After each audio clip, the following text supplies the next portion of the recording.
All right. I believe, yep. Okay, we are recording. So welcome everybody. Thanks for being here. We've got Dr. Stephen Sireci here from the University of Massachusetts Amherst, professor of psychometrics. Something that I really admire about Steve is he's able to take some pretty complex ideas and form it in a way I can even understand. So I really appreciate his ideas, and he's got the cool perspective of seeing what's going on across the country. He works with a lot of, I think, states and larger school districts, and has a great perspective that we're starting to see a shift in standardized testing. And I know that one article that really prompted a lot of response within our group was the 6 big changes in standardized testing, including less focus on grading students and more on learning. And he was gracious enough to spend some time with us today to kind of share some observations of what he's seen across the country, allow us to ask some questions, and we'll go from there. Steve, do you want to take it away? Yeah, thank you for that kind introduction, Darren. I always worry a bit when people say I have such a great view of what's happening nationally, especially when I'm talking to all the people actually doing the work in school districts and so forth. But it's a pleasure to talk to you and your colleagues today. NAAD is an important group, because really helping us ensure we can instill the best measurement practices possible, thinking about the children first, which is important. But it is an exciting time in educational assessment. For most of my career, it's been, here are the assessments. How do we, use them effectively to do, the things that they're designed to do? And the conversation's kind of shifted to what more can we do with educational assessment? So traditionally, educational assessments kind of have this almost policing role. Like, here's what a kid can do right now. We can confirm this or we can confirm that. And the more exciting kind of developments are using educational tests as part of education. So I think it's a big step away from some of the problems we saw with focusing on tests for accountability purposes, where it's like, next week we're going to get through the statewide testing program. And I know, let's just get through it. And then after the tests are over, we'll get back to education, thinking, let's rethink things and think of educational assessments as part of education and providing more actionable information and those sorts of things. So I know a lot of people on the call are familiar with the things that are happening. States considering moving to more interim assessments, doing some things that a lot of the districts have been doing, trying to gather assessment data during the school year to provide information back to teachers more quickly and to students themselves. So those are exciting developments. At the same time, when I was in graduate school and for most of my career, tests were considered to be forms. We had 2 forms of a test that were going to be out this year or in this particular administration window, and we'd equate them and we think about this form and that form, and the form's not being compromised and so forth. And now the idea of a test form is kind of going away. We have item banks that we calibrate and we administer tests adaptively, and every student gets a different test. And a lot of the ideas and the technology behind adaptive testing focused on item difficulty.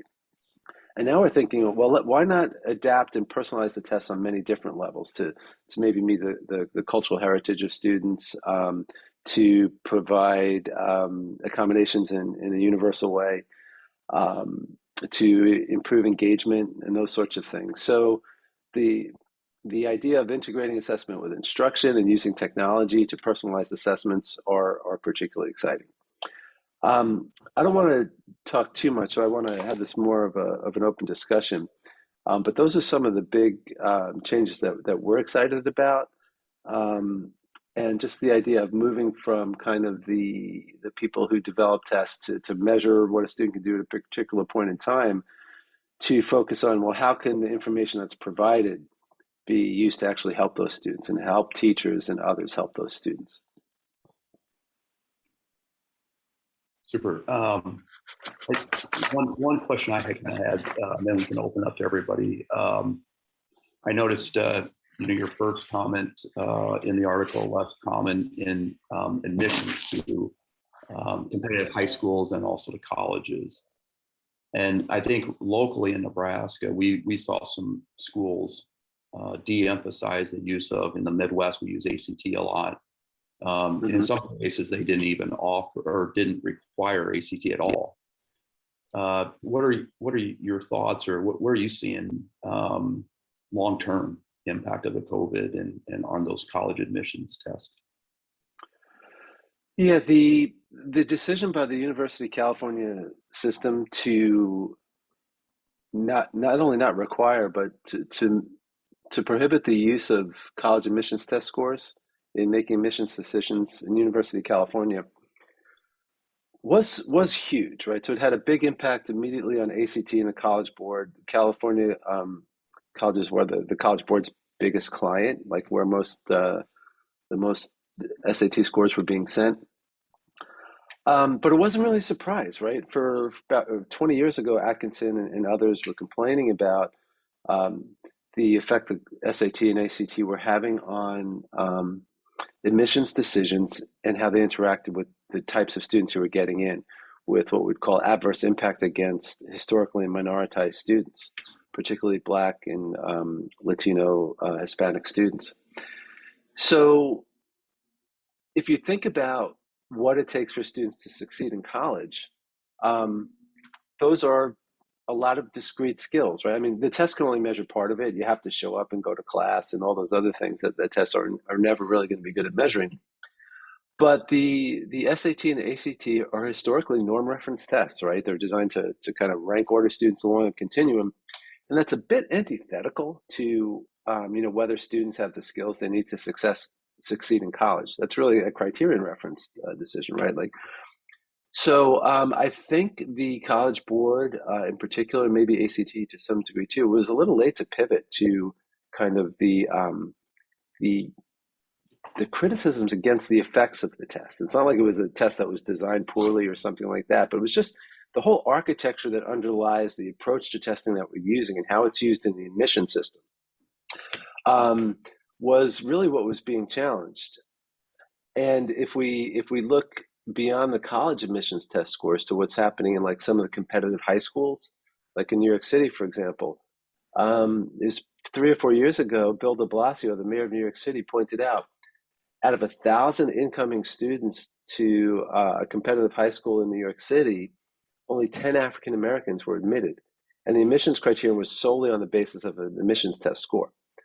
So you could defend the validity of the test as much as you'd like, but to say that there's only 10 talented African Americans in New York City who are deserving to go to that school, no one's going to believe that, right? So we really have to start to rethink the way we defend the use of tests or the tests themselves. So traditionally, the psychometric community has been, hey, don't shoot the messenger, right? Tests are reflecting the inequities that are present within the educational system, so don't blame us.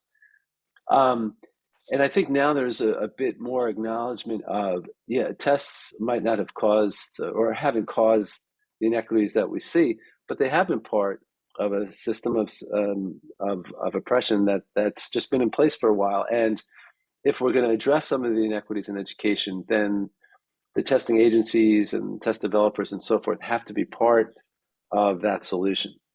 So I think there is some momentum to think about other ways to use the information we get from tests and to work with the education community, with the policymaker community to try and resolve some of the problems that we're seeing. But in the short term, decisions like, we're not going to use the SAT anymore, that's going to, it has immediate ripples in the field. And there's a lawsuit in New York City now that is probably going to be a landmark lawsuit in that the high school admissions test is part of this lawsuit, but the lawsuit is actually against the city of New York not providing an adequate education in general to minoritized students. So the high school admissions test was kind of an impetus for the lawsuit, but the basis for the lawsuit is in part based on a human rights violation of the New York Constitution. So it's like all of a sudden tests have kind of been on the fringe. Well, this is not really, we're going to do the best job developing the tests that we can. And now all of a sudden it's like, wait a minute, tests are having serious consequences for students, not just at the college level, but at the high school level, right? So now tests are more in the crosshairs and definitely on everybody's radar. Thank you. I want to open the questions to anybody who's in attendance. Does anybody have other questions for Dr. Sireci?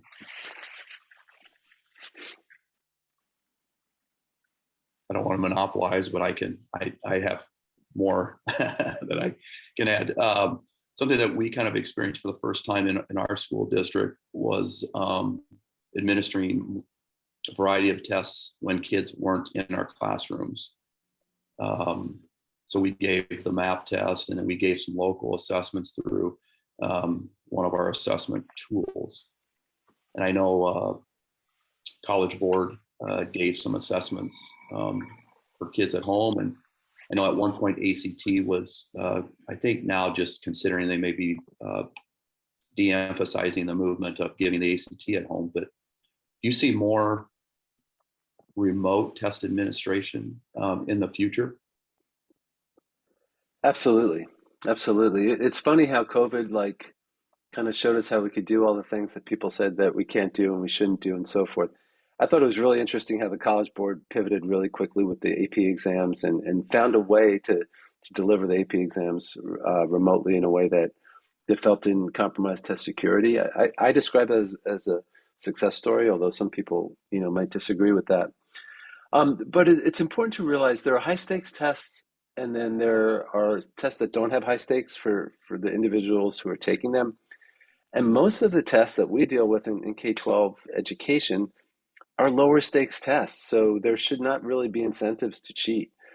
So if students are taking tests at home, I think we want to make it to like an eye exam, right? Why would you cheat on an eye exam so you got the wrong prescription, right? So if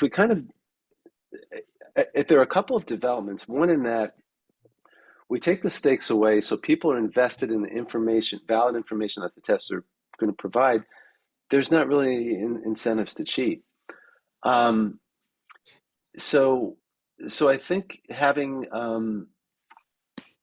the incentive to honestly take a test is one thing, and the other layer to this is if tests become more part of instruction, as I was saying before, rather than something that's separate from it or disruptive to it, it's not a big deal. We're taking assessments all the time. We're getting instruction online. We're getting assessments online. It's not a big deal. You're getting the results back. Oh, I just took an assessment. What are the results? So if I'm going to cheat on the test, it would be like, I don't know, cheating on a video game or something like that. Now, as the stakes increase, I mean, for college admissions tests, for licensure and certification tests, for graduation tests, then I think we have to be more concerned about security and making sure it's the right person taking the test and those sorts of things. But that probably represents 5 or 10% of all the tests that we're given. So if we just consider them in two categories, then we can think about what do we need to lock down to make sure that we're avoiding test fraud and making sure that people aren't cheating and so forth on those tests. But don't let those rules really affect the other 90% of the tests that are so important to what we do. Super. Lee has a question in the chat. She talks about there's an expectation that a test score represents a student's ability. And she found that parents help their child test remote to reflect how they saw their child's potential skill level. And I think I can echo similar sentiment. Typically, teachers are good-hearted and they want to help students. Sometimes that productive struggle is harder for some teachers than others. So we coach them up on how to administer an assessment, whether it be a chapter test or a quiz or maybe the state test. But I think from this past maybe couple years when we were giving tests remotely, there were situations where I'm sure grandma or the father would see some productive struggle. I think we saw it more in elementary reading, kindergarten reading, first grade reading, that parents may be assisted a little bit more than we would hope. I don't know, comments on that, Steve? I assume it's probably kind of it's high stakes versus low stakes. Yeah, I think this is a really important issue to discuss. It's hard if you're with your child and they're taking an assessment or doing a lesson plan. It's hard, not well. Think about this. It's hard not to help or want to help. So let's think about what's the scores are being used for. What information is being reported back. So on the one hand, if I'm a parent and I know I've helped my kid and I'm getting their scores back and I see what they did, hopefully in my mind I'm thinking, okay, well, I helped them a little bit. This might be a little bit inflated or whatever. If those scores are going to be used for instructional placement, then that's more of a problem, right? What's the cost of a false positive versus a false negative error, and then how do we communicate that information back to parents? If you help your kid, they might be in a class they're going to fail, or it'll be very frustrating for them or something like that. So I think by focusing on the information and deciding how much can we trust that information and what do we need to do to act upon it.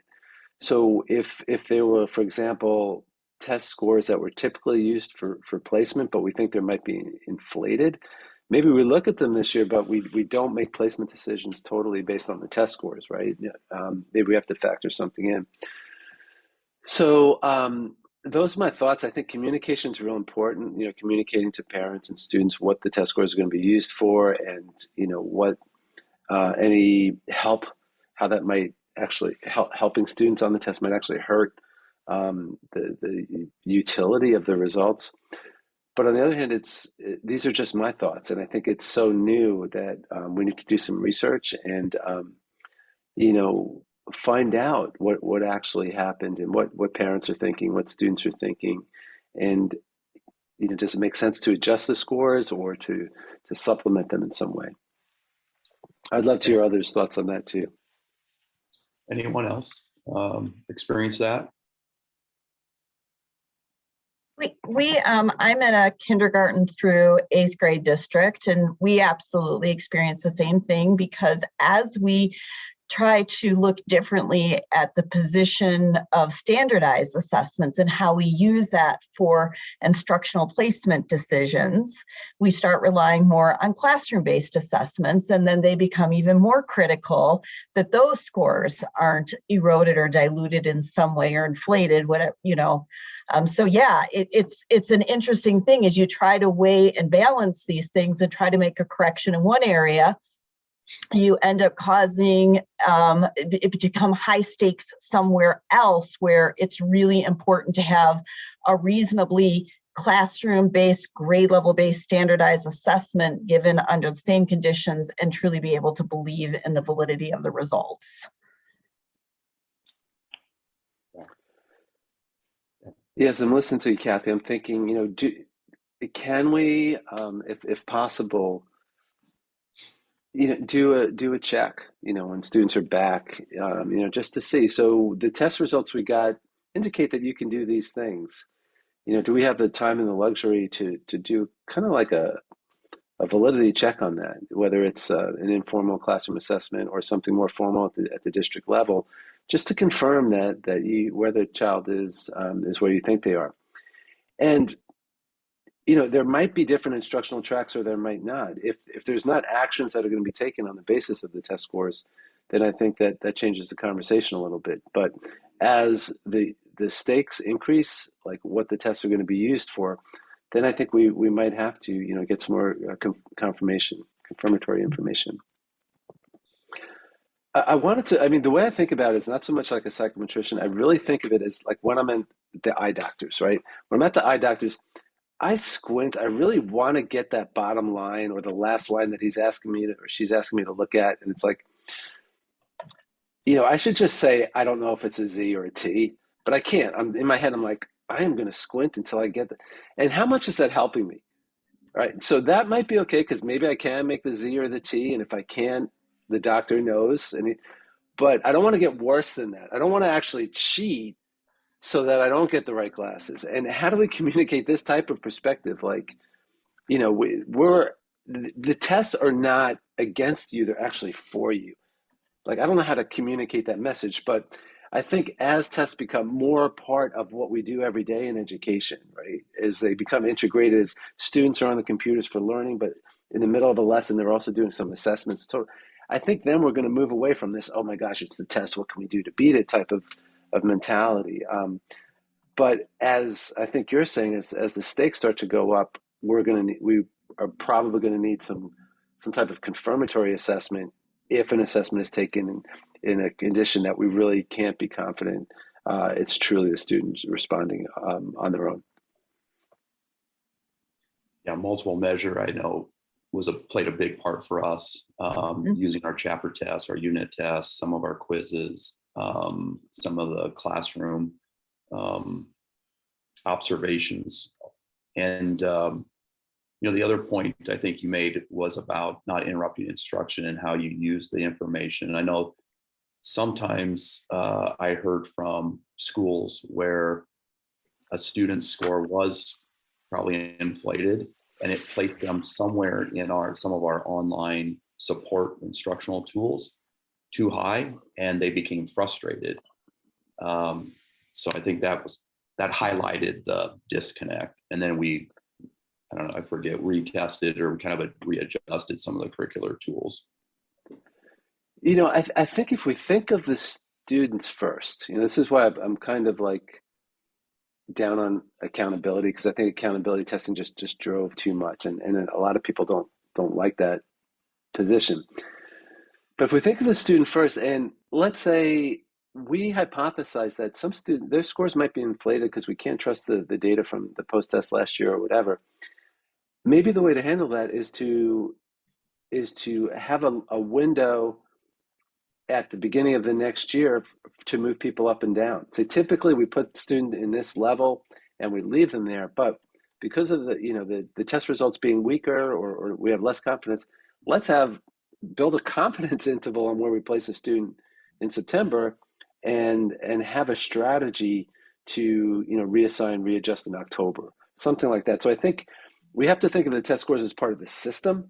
And once any element of that system becomes suspect, like we don't trust this element as much as we typically do because of COVID or hurricanes or whatever, then we have to adjust the other parts of the system too. So if the test scores have less confidence in a particular year for a particular reason, then we might have to adjust other elements of it. That's hard to coordinate, but I think we need that kind of coordination, because test scores are not like this thing that exists independently outside of a system. Like we have to use them in the context of the environment in which they're embedded.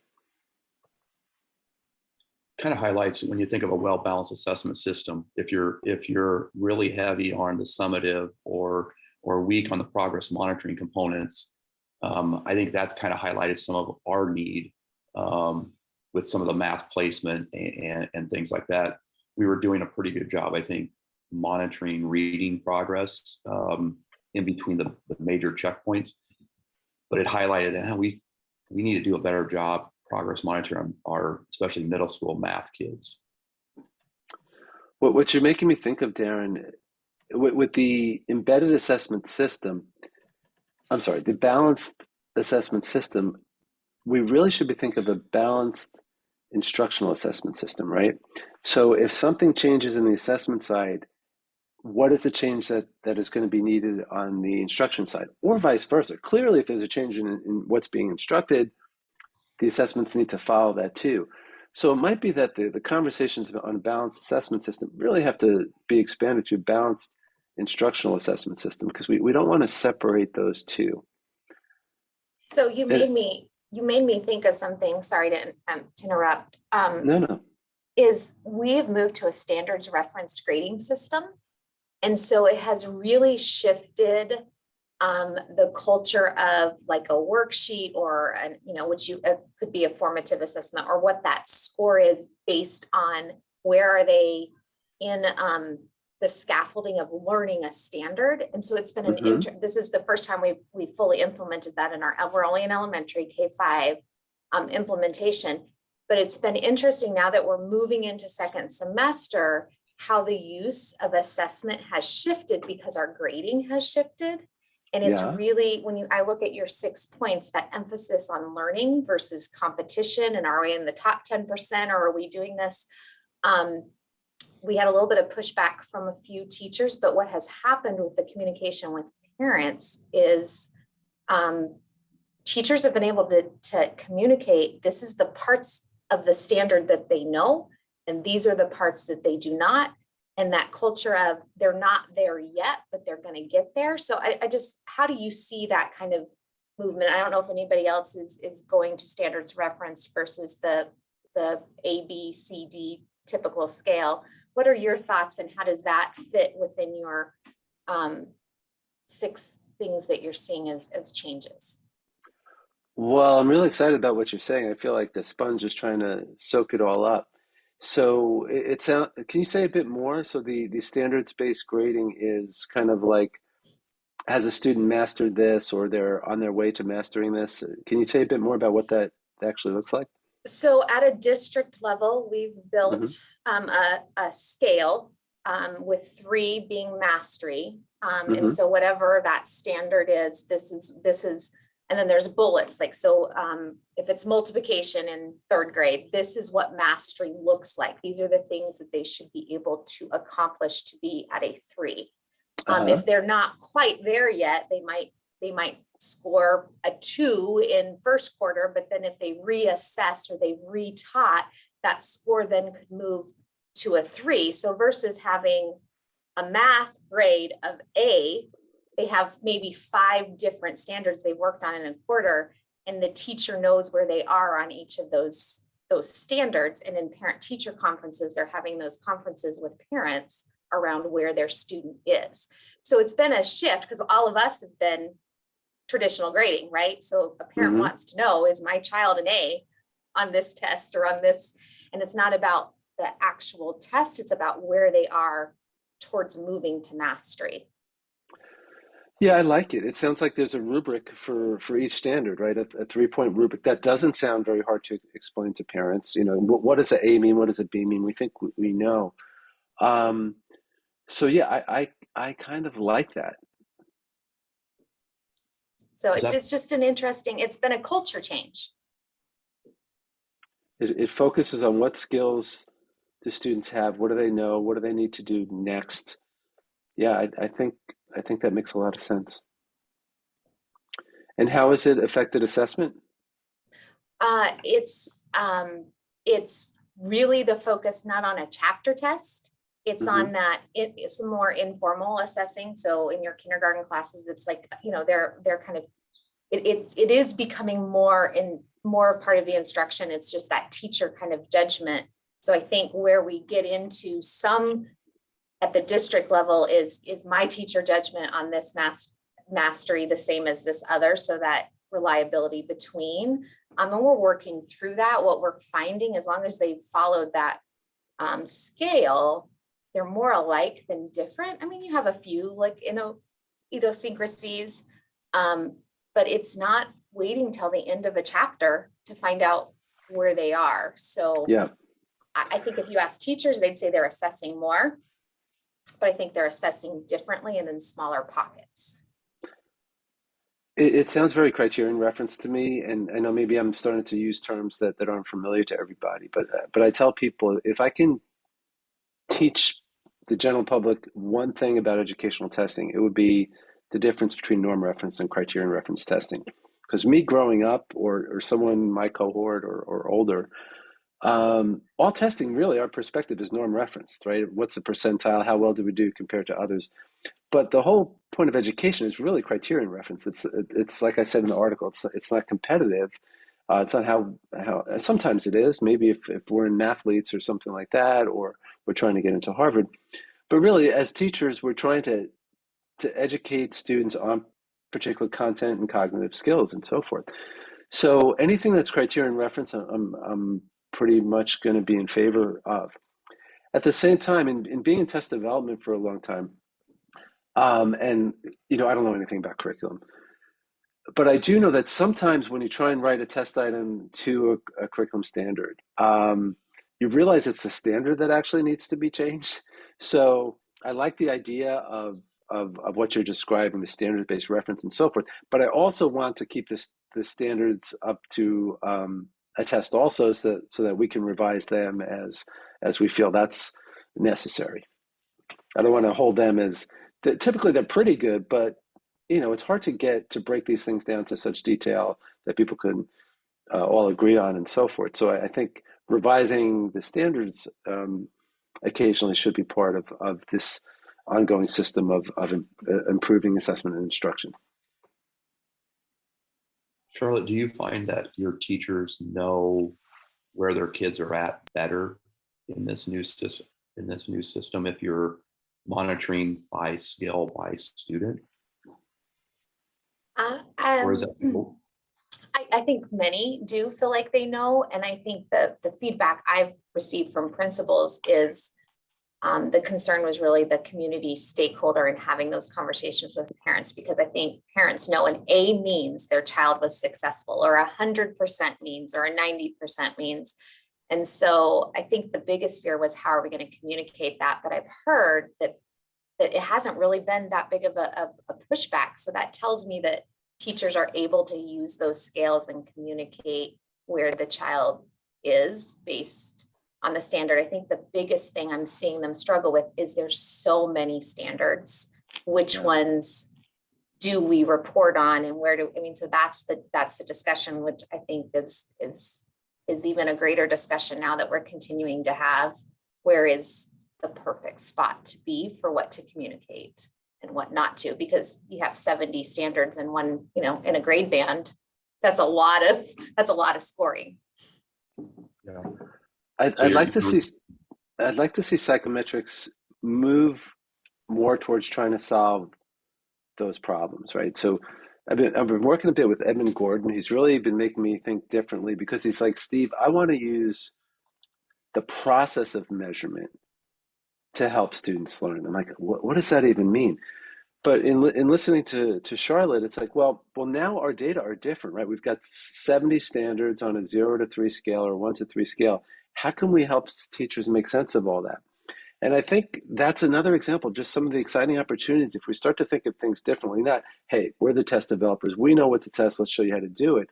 But rather, if we want to focus on these discrete skills, what's the best way to create an assessment? We'll provide that type of information in a way that's actionable. And it might not be actionable if we're giving teachers 70 scores on a 3-point scale. But it sounds like if we start to research what teachers find useful, what they like, what they don't, that we can adjust and come up with an assessment system that makes it a bit easier on them to get the information that's going to be most useful.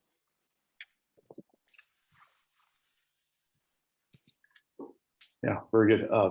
Val brought up a good point too when we were talking about remote learning or remote testing, that it's not always cheating per se, but it's just that assessment environment at home is different than what's in some of our classrooms. I know that I talked to some principals that when the kids were on the Zoom or whatever, they were laying in their bunk bed taking the test, or they had the dog run across the kitchen table during the test, or the washing machine was going off. So just lots of different, I suppose, Steve, measurement error, external measurement error being introduced that I think we could maybe control a bit more in the classroom. So it goes back to that communication piece that you talked about. I think of assessment literacy, communicating results, but also now it's almost, how do we give assessments and just the whole environment. So good. Yeah, good Darren, let's take what you said and expand it to focus on what's the best test administration situation for each individual student. So for some students, it might be at home, and for other students, no way should it be at home, right? Because of the cat or the dog or siblings competing for the one computer, that sort of thing. The 26-year-old Steve Sireci, who was working in Newark, New Jersey, my first job, I was ABD. So like you, I was working in a school district, a heavily minoritized school district, Newark, New Jersey. And New Jersey at the time was one of the few states that had a high school graduation test. And they delivered these tests to our office, the Board of Education, in armored cars. We counted each booklet, we doled them out. And as part of my job was to go supervise the test administration. So, I walk into this, Malcolm X Shabazz High School, suit and tie. And as I'm walking through the hallways, I see students asleep at their desks with the test booklet on their desk. And I was like, I wanted to go in there, wake them up. Don't you know you have to pass this test? I was just shocked.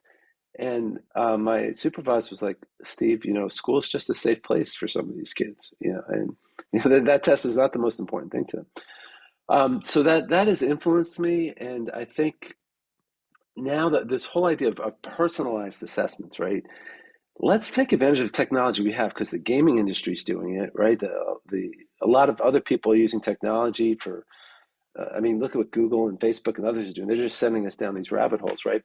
Let's use technology to say, well, here are the characteristics of a student. What is the best way to deliver the assessment? What is the best way to allow the student to respond to the assessment? It's a very different way of thinking about standardization, right? Standardization should provide the same test administration conditions and the same content and the same scoring for everybody. But can we keep those same things, what everybody's allowed to do, but have it in a liberal way, so people can, kind of choose the way they access the test, respond to the test, and so forth. Validity is still the ultimate criteria, right? We want to make sure the information we're getting is appropriate for the uses that we're using, the purposes we're using it for.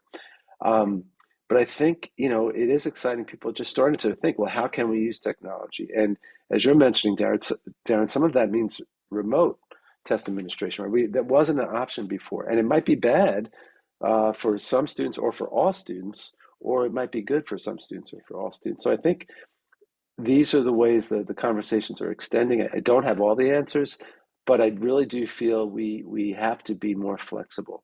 And if we think about the student first, each student first, we won't make the wrong decision. Hi. Good afternoon. This is Rashonda Jackson. I'm currently with Newark Board of Education. I'm with the Office of Policy Planning, Evaluation, and Testing. And I just want to speak to your anecdote about, your experience in overseeing testing at Malcolm X Shabazz High School. And also too, and how that may connect to your point number 4 about recognizing cultural diversity of students, and just in general, right? This whole overall conversation we all are having about making sure that there is transparency and understanding how important these snapshots in time are for our children, and how the information is used to make really important decisions about what kinds of scaffolding they need moving forward. And so this may be something I don't need to say, but in recognizing the cultural diversity of students doesn't mean that you don't necessarily step in or talk to the testing lead at that location to say, hey, we need to wake these kids up because this assessment is really important for them. Even though, school does represent a safe space for many of our students that are at risk and are living lives that we couldn't possibly imagine, we still need to make sure that we emphasize for them that because these do represent safe spaces for them, that they should strive to do their very best with these opportunities, so that we can do better in supporting them. So I just wanted to make that point. If it wasn't clear, I want to make sure that my colleagues are walking away with that nugget of information. Thanks. Well, thank you so much for making those comments, and I immediately got choked up. You're at Broad Street in Newark. I am. Yeah. I'm originally from Newark, but I spent my most recent years leading state assessments and district assessments for Denver Public Schools. I was there for 5 years, and I was asked by the current superintendent to come back here and oversee this work. Well, that's awesome. I'd love to connect with you outside of the call. But let's get back to your points, because they're really important. Educational tests are traditionally come from a tradition of white culture, right? And let me start with a story. I've learned a lot from my Black colleagues, right? So it's starting with working in Newark, New Jersey, but also having students and faculty colleagues who are African American at the University of Massachusetts. And in my test construction class, I used to say it's really hard to develop a bias test, right? Because, we have diff analyses that we do, we have sensitivity review. We really care about not making biased tests. And that's true. But one of my African American students, and he has developed something called the Wrong Answer Project. So if you want to Google that, it's a fantastic video. And in this video, he talks about, I'm sitting in my class and my professor's telling me it's hard to develop a biased test. And it's like, in my experience, all tests are biased, right? So it made me rethink of things differently. And now, even though we have sensitivity review and so forth, and try and screen out content that might be offensive to to people who differ by sex, race, ethnicity, or whatever, people like Jennifer Randall are telling us that that's the wrong way of thinking. We should explicitly have anti-racist content. We should explicitly have content that acknowledges cultural diversity. I think part of personalization of learning is, can we change the context to give of items and of assessments, so students have the choice of what context they want. For example, what types of reading passages might they want to read from, rather than telling them it has to be this one. So I think this idea of recognizing cultural diversity with students has to do with how we present material, but also allowing students to bring their different funds of knowledge into the assessment situation. So for example, thinking about English learners as having the additional talents and abilities of multilingual learners, right? So can they draw from their first or second language when they're trying to respond to an assessment in English and so forth? So this is another exciting development that's kind of in its infancy, but the idea is to think that, when we define a construct, that's a consensus. What is it that we're going to measure? It kind of says something about what we value and so forth. But those values and those definitions and those consensus come from a dominant culture perspective. And we have to realize that that's only one perspective. So if we have standardized test conditions that are designed for most people, that's not going to fit for a lot of people. So this idea of recognizing cultural diversity, is overlaps with what I'm calling understandardization, where you understand before you develop your standardization conditions, you understand the diversity of the population, I think is really important. So the way Steve Wise, one of my colleagues, refers to it is, the goal is not to have the best assessment for most people, but the goal is to have the best assessment for each individual student. And that requires us to rethink what we typically think about standardization.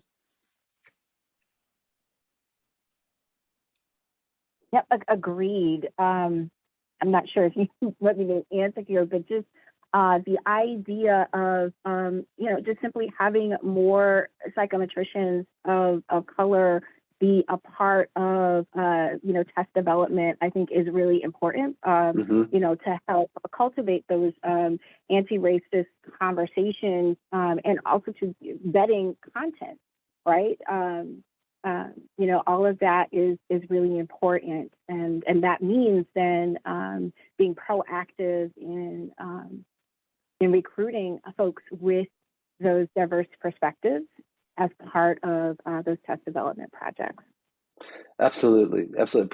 Definitely send me an email. I'd love to connect with you after this. But I just want to mention NCME has, for the past 2 years, we've, and through the University of Massachusetts, gotten some funding from the Chan Zuckerberg Initiative, and we are actually funding up to 30 graduate students a year in educational measurement or educational research that's close to measurement to attend the NCME conferences. So we pay for their travel and so forth. And we also match them with faculty mentors across the country. So I think you're right. We need to colorize our field a lot more. It's really hard to find talented people of color working in measurement, and part of it is because they've seen measurement as those are not the people who want to help us. But that's changing. I don't know if you know Jennifer Randall. She's one of my closest colleagues at University of Massachusetts, but she's been doing a lot of work in this area, and she's working with me on this graduate student mentorship program that I've mentioned. So there are some initiatives, but it's going to take some careful networking and growing that network. Sounds great. I will connect with you after this for sure. Thank you so much. Appreciate it. Yeah. Exciting. And just while we're on that, I just want to mention, so I'm a former president of NCME, so it's a organization that's close to my heart. And it does a lot for education in K-12. And it really has been a pretty good forum for discussing these issues. And currently, right now, out of 9 members on the NCME board, 3 are African American. I'm pretty proud of that.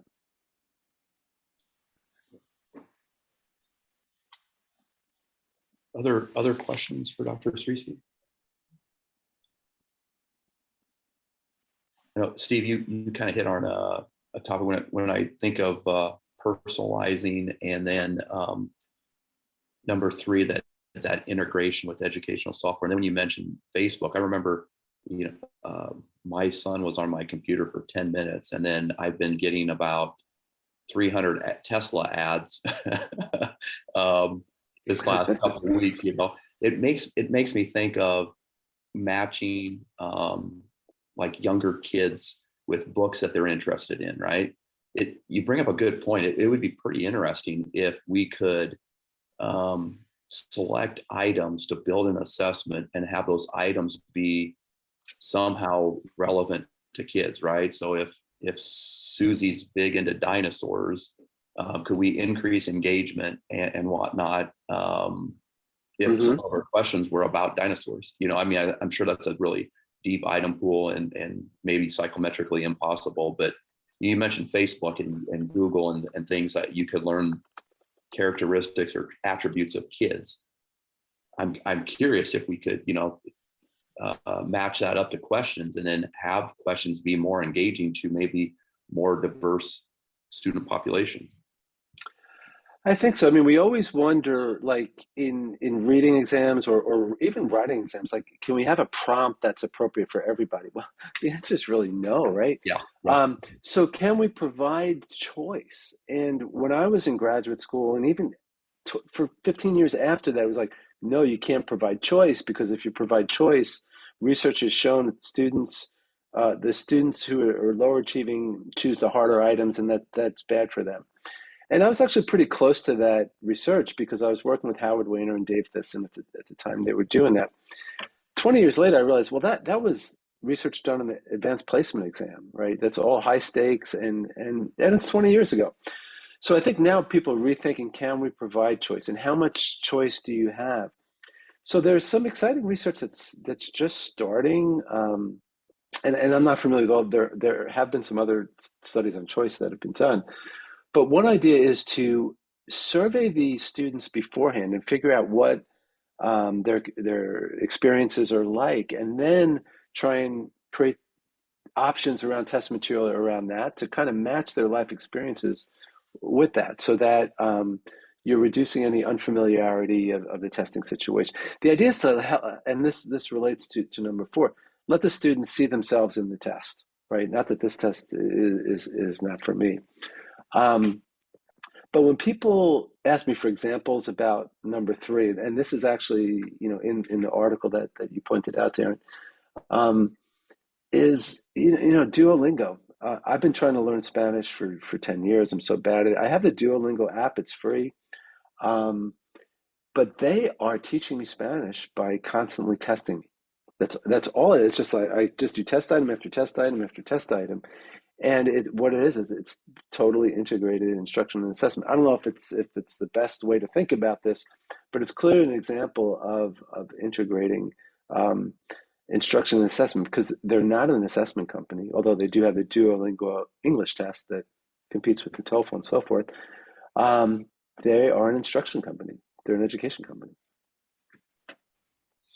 Yeah, it seems like if we could get some testing companies and curriculum companies to partner together, I know they do to some degree, but I think like Dreambox, I think Curriculum Associates with iReady, I think Edmentum might have some things, but yeah, if you can embed assessment results within activities or tasks, and then you're not interrupting instruction like you mentioned, to me that would be win-win from a K-12 perspective. There's just so often you hear teachers like, well, now I can get back to teaching now that I just gave that test. And it's just, I've got more work to do on educating those folks. Yeah. Yeah. And you've given some good examples. I mean, Curriculum Associates is a good example because they're a curriculum company first, and then iReady kind of was something they bought. So they're certainly focused on integrating curriculum and instruction. NWEA is certainly doing a lot of exciting things, and you're in Nebraska, and there are other people on the call from Nebraska. So the idea is to let the assessment results provide more actionable information. Why give the test in June and get the results back in October and think that's actually going to help? Few minutes left. Anyone else on the call or want to ask a question or point? Well, thanks for being here, Dr. Sireci. I really appreciate your insights, and I know you're super busy, and really appreciate the discussion. Well, thanks for having me, Darren. I appreciate the comments. I wish we could meet in person at some point. I will be in San Diego for NCME and AERA if anybody's there. And I put my email in the chat. Happy to continue the conversation. Yeah, thanks for doing that. I'll leave the chat open and won't close the room so much. But thanks everybody for attending. Take care. Thanks, Steve. Thanks, Darren. Thanks, guys. Bye.